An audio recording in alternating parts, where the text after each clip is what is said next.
Seja um palho de luz desdobrado sobre a larga amplidão destes céus, este canto rebelde o passado bem previu nos mais torpes labios. Seja um hino de glória que fale de esperanças de um novo porvir, com visões de triunfos em vale, que por ele lutando surgir.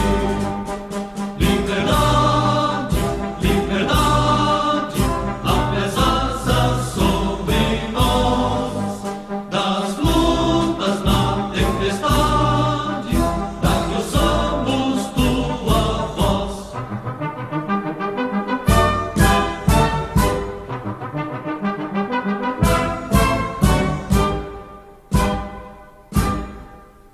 Nós nem cremos que escravos outrora tenha vindo em tão nobre país. Hoje o rubro um lampejo da aurora, mas irmãos não tiranos hostis. Somos todos iguais ao futuro, saberemos unidos levar nosso robusto estandarte que puro, triunfante da pátria lotar. Liberdade, liberdade, abre as asas sobre nós, das lutas na tempestade, da que usamos tua voz.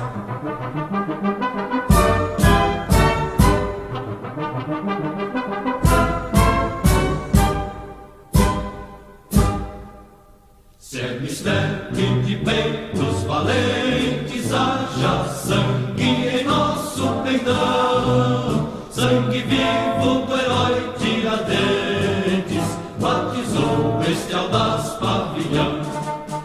Mensageiros de paz, paz queremos, é de amor, laça, força e poder, mas na guerra dos transes supremos, decidimos lutar e vencer. Liberdade, liberdade, abre as asas sobre nós, das lutas na tempestade, da que usamos tua voz.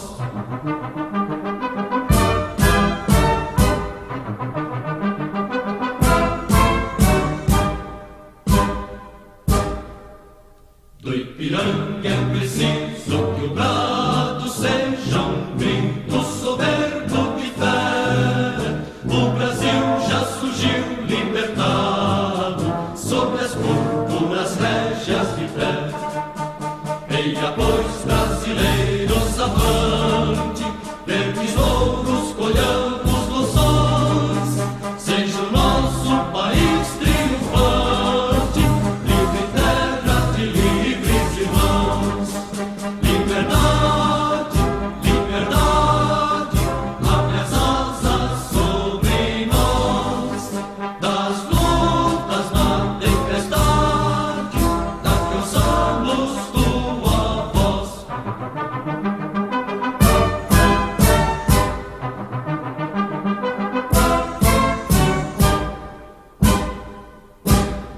Entrevista feita pelo repórter do Jornal do Brasil, Tancrelino Leitão ao presidente da Câmara Municipal de Magé, Dr. Francisco Ferreira de Siqueira, em 1894. O correspondente do Jornal do Brasil, Tancrelino Leitão, falando sobre o Dr. Siqueira. Fui uma das primeiras pessoas de quem ouvi falar em Magé. O seu sobrenome, Dr. Siqueira, era pronunciado por todos os evidentes sinais de grande estima e profundo respeito, e o Sr. Fructuoso de Souza prometeu-me logo apresentar-me a ele. Era preciso, porém, escolher uma hora mais cômoda, porque o Dr. Siqueira guardava o leito, atormentado por irritante moléstia. Esperei, e logo que ele foi informado da minha estada em Magé, da missão que ele me levava e meu desejo de conversar com ele, mandou-me gentilmente dizer que teria prazer em receber-me às 8 horas da noite. Efetivamente, a essa hora, apresentei-me em casa do ilustre médico, onde afavelmente, fui recebido por um filho, e por um sobrinho, ex-delegado de polícia do lugar, e atual professor público. Momentos depois, se apresentou o respeitável cidadão e, apresentados reciprocamente pelo Sr. Francisco de Souza Leite, trocamos cordialmente os cumprimentos do estilo. Impressiona-me, agradavelmente a presença do Dr. Siqueira. Alto, magro, busto um tanto curvado, figura enérgica e bondosa, de distinção que o fizera simpático, e, fazendo-o estimar, impõe imediato respeito e súbita consideração. Conserva apenas o bigode completamente embranquecido, bem como o cabelo. Timbre de voz forte e suave, indica energia e decisão, palavra feita em conversação amena, num estilo agradável e simples. São estes os predicados impressionantes do homem a quem os seus concidadãos entregaram o bastão de chefe político, prestigioso, querido e respeitado por todos, amado pela pobreza do lugar, a quem não regatei o seu caridoso serviço médico, e, disseram-me também alguns mageenses, sempre com um pequeno donativo para dar aos pobres na sua bolsa. Se essa minha declaração lhe ofende, censura o Dr. Siqueira, os seus concidadãos, que quando falam dele, é sempre para elogiarem. Dr. Siqueira é o presidente da Câmara Municipal de Magé, cargo que ocupa já há alguns anos, não consentindo os mageenses que ele o deixe. Depois de ligeiras divagações, entramos no assunto de minha visita.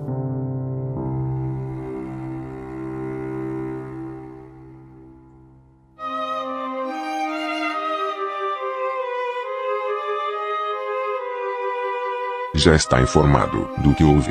Perguntou-me o Dr. Siqueira. Já desejava ouvir o seu próprio testemunho, pois, além da posição que ocupa em Magé, sei que sofreu muito em seus bens, com a estada nesta cidade, das forças enviadas para desalojarem os revoltosos. Falou o Dr. Siqueira. Muito sofrimento. E não houve mageense que não fosse vítima de atrocidades que nunca supus fossem cometidas. Logo que os revoltosos aqui se estabeleceram, eu pedi ao governo do Estado e da União, que enviasse forças que retomasse a cidade e garantisse a liberdade de Magé. Eu era abertamente contrário à revolta da esquadra, na qual não vi um motivo justo, uma bandeira, uma ideia nem princípio que a justificasse. Eu era amigo leal e dedicado ao governo, e cidadão ordeiro, não podia estar, senão ao lado de autoridade legalmente constituída. Reiterei os meus pedidos de forças ao governo, no caráter oficial de presidente da Câmara Municipal de Magé, e particularmente por intermédio de amigos, sem obter resultados. À vista disso, e receando alguma violência por parte dos revoltosos, decidi retirar-me de Magé, para não sancionar com a minha presença a indébita ocupação do município. Forças que tinham por fim destituir as autoridades legais, como aconteceu com o juiz municipal, José Álvares da Silva Campos, e o promotor público da comarca, Homero de Souza Mendes. Foram presos e conduzidos para bordo da esquadra, por ordem do contra-almirante Saldanha da Gama.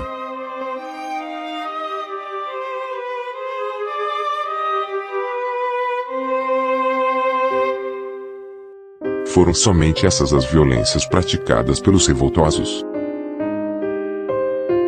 Não. Houve também a retirada do dinheiro da Câmara Municipal, que lavraram um termo, que foi assinado pelo vice-presidente em exercício, e demais vereadores e outras pessoas. Os revoltosos pegaram todo o dinheiro que encontraram? Não. Deixaram 6 contos pertencentes à Casa de Caridade. Esse dinheiro foi retirado mais tarde, pelas tropas do governo, que arrombaram o cofre, como o senhor deve ter visto. Essas arbitrariedades cometidas foram efetuadas pela gente da esquadra? Não. A ser os 2 fatos que mencionei, os marinheiros do senhor Saldanha não praticaram um desacato. Garantiu sempre a propriedade, segundo todos aqui me têm informado. Como já lhe disse, eu retirei-me logo de Magé e somente voltei depois da entrada das forças legais do governo. E que impressão lhe causou o aspecto da cidade quando ela tornou? Os revoltosos a respeitaram, como todos dizem. E as forças legais do governo? Como procedeu? Foi horrível o que vi. Queixas de todos os cidadãos, casas arrombadas, o saque em toda a sua hediondez. Enfim, tudo o que o senhor viu e já sabe. A minha casa estava em mísero estado, quer interna, quer externamente. No entanto, julguei do meu dever ir cumprimentar o coronel Godolphin, e felicitei-o pelo restabelecimento da lei. Não o conhece? Não. É um homem de trato áspero, e recebeu-me mal, e sem delicadeza. Julgou talvez, que tratava com pessoa acostumada a grosserias. Isso afinal, não me incomodou. Quando ponderei a ele, os desatinos que haviam se praticado, ele disse-me, com jactância, imprópria e descabida: eu vim destruir Magé, são as ordens e instruções que trago. Retirei-me, e fui a Santo Aleixo, onde estava com minha família desde que abandonei a cidade. Quando saí pela primeira vez, deixei minha casa guarnecida de todos os móveis que possuo. Louça, roupas, objetos de prata para serviço de mesa, e de toalete, e as joias de minha família, tudo acondicionado nos seus lugares de costume, deixando aliás em minhas gavetas, as competentes chaves. Eu nada temia, porque da população de Magé, eu estava certo que seria antes uma garantia, e guarda vigilante dos bens de todos os seus concidadãos, dos revoltosos da marinha. Eu era testemunha do procedimento deles durante os dias em que ainda me conservei na cidade.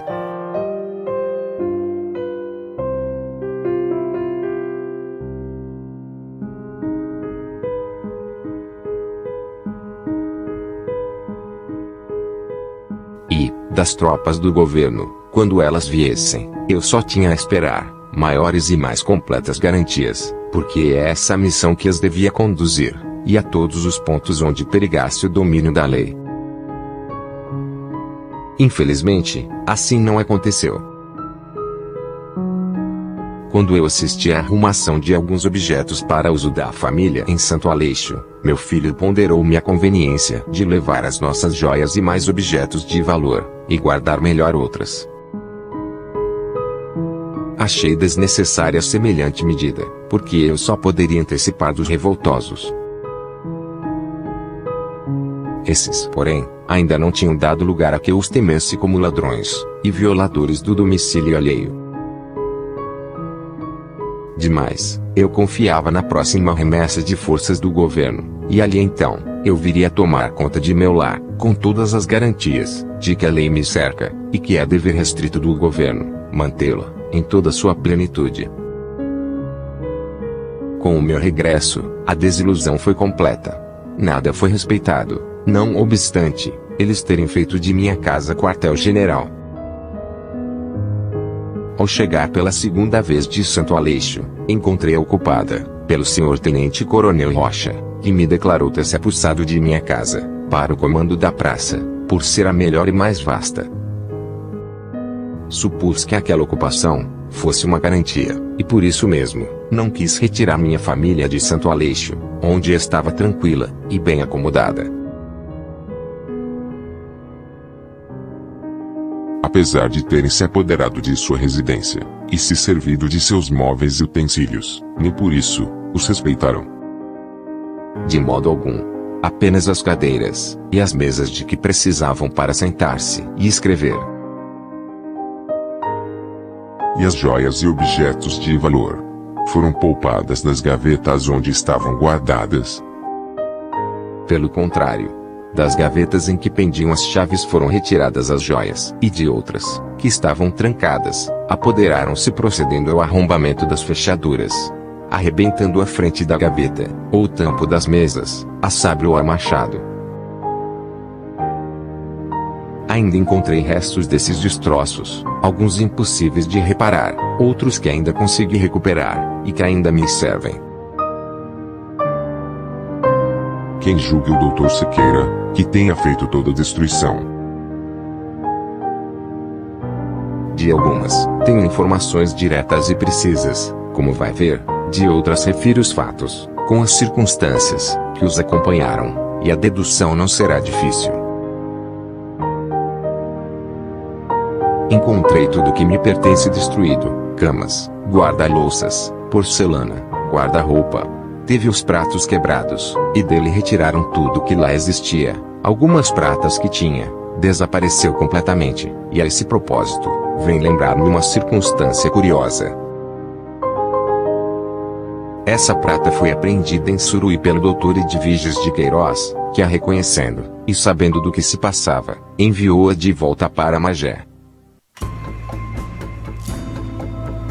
Achava-se ela, acondicionada em um saco, destinada à capital federal, juntamente com outros objetos, todos timbrados com iniciais, que se tornaram bem conhecidas nessa cidade. Recambiada a prata, foi ela entregue nesta casa, quartel-general do comando, como já se sabe, e recebeu-a pessoalmente o comandante Rocha, em presença do meu amigo e então vice-presidente da Câmara em exercício de Magé, o Jamor Manuel de Castro. Fui informado do ocorrido, no mesmo dia, por um recado particular do Dr. Edviges e por amigos. À vista disso, no dia imediato, vim procurar o Rocha, e esperei em vão, que ele me falasse na entrega da prata. Retirei-me, e voltando depois, ele mostrou-me uma bandeja e um bule de prata, completamente amassados e quebrados, e que eu reconheci serem meus, e me perguntou com desembaraço: pois, se são seus, mande-os retirar, e se não os quer, diga, porque o governo precisa muito de dinheiro. São palavras textuais, que pode o senhor repetir? Acrescentou-me o Dr. Siqueira. E foi tudo que vi dos meus objetos de prata, e até hoje, ainda não tive notícias deles. Pelo que fica dito, poderá se concluir, quem foi raptor da prata e que destino ele teve. Indagações posteriores, me fizeram conhecer que o encaixotador, o arrumador do que havia em minha casa, de valor, era um tal Panasco, pessoa de confiança do comandante militar, e cujo único serviço durante o tempo em que esteve, foi no quartel-general, arrumar fardos e fazendo-os remeter para outros pontos. Eram remetidos esses objetos para fora da cidade, às ocultas, ou por meios comuns? Completamente às claras, aproveitando-se para isso, as tropas de animais que vinham de Suruí, da raiz da serra, ou de outros lugares traziam gêneros para as forças aqui estacionadas. Os animais vinham conduzindo munições de boca. E voltavam mais carregados ainda de despojos, bem acondicionados em caixões, em fardos, montadas e guiadas por soldados, sendo vistos alguns oficiais irem com o carregamento dos animais, aqui em plena rua, sobre a calçada desta, e de outras casas. O que poderiam levar de Magé, em tão repetidas vezes e em tão grande quantidade? As tropas vinham de 2 em 2 dias e nunca regressavam senão, com um carrego maior do que o que havia trazido. Quanto às joias, doutor, soube de alguém que as tivesse furtado? As joias foram roubadas pela gente que estava aqui aquartelada e que entrava e saía como senhor e possuidor.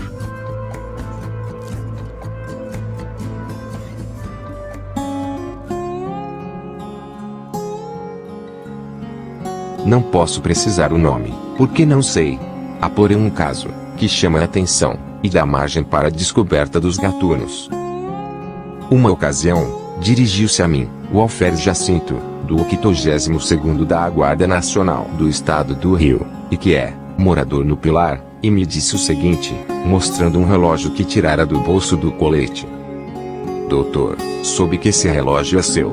Jogando com um soldado, ele deu-me em pagamento de 60 mil réis, que havia perdido, e me disse que o havia tirado de sua casa. Por isso, venho lhe oferecer, se quer me dar, 100 mil réis por ele. Lhe entrego. Senhor Alferes, respondi-lhe eu, tenho perdido tanta coisa por estragos e furtos feitos pelos seus soldados, que em nada me incomoda perder mais um relógio. E o dispensei. Obrigado, disse-me satisfeito, e se retirou consultando que horas eram.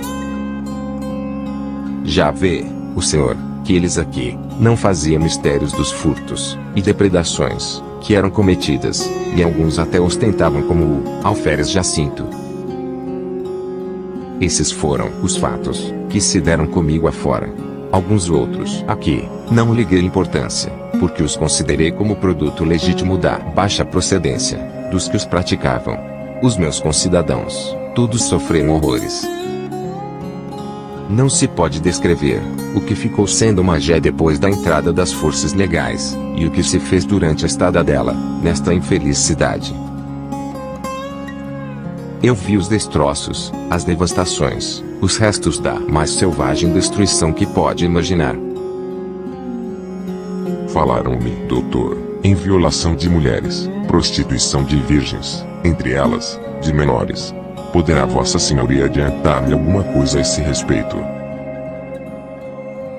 Ouvi contar muitos casos por pessoas insuspeitas acima de toda dúvida. De um caso, porém, eu sei que de fonte limpa, foi o defloramento da menor Amélia, filha de Eufêmia, de tal, porque eu fui perito no exame de corpo de delito praticado para o processo, que foi instaurado contra o autor do selvagem ato, um soldado. Foi meu companheiro o doutor Torinho Bittencourt, médico do exército. Afirmam muitos outros casos que eu apenas posso dizer que sei, por ouvir dizer. O doutor Siqueira sentia-se já fatigado, pois o seu estado de saúde era bom, e conheci que a sua gentileza e amabilidade em receber-me e dar-me informações estavam exigindo dele um sacrifício. Sempre correto, e de modo fidalgamente distintos, atendia com cortesia as minhas perguntas. Não me era permitido abusar de sua delicadeza. Demais, o essencial estava sabido, e já eram 9 horas da noite. Trocamos ainda ligeiras observações, e convidei os amigos, que me haviam acompanhado à casa do ilustre médico, para retirarmos-nos. Fixamos as nossas despedidas, e eu saí duplamente satisfeito. Tinha feito conhecimento recomendável por todos os títulos, que me havia prendido nas malhas de sua irresistível simpatia, e colhera para o Jornal do Brasil, um testemunho valiosíssimo, sobre os fatos, que fora sindicar, e que ali, ficam transcritos. Um século após os fatos que resultaram na invasão a Magé, o Jornal do Brasil publica a matéria sobre essa invasão.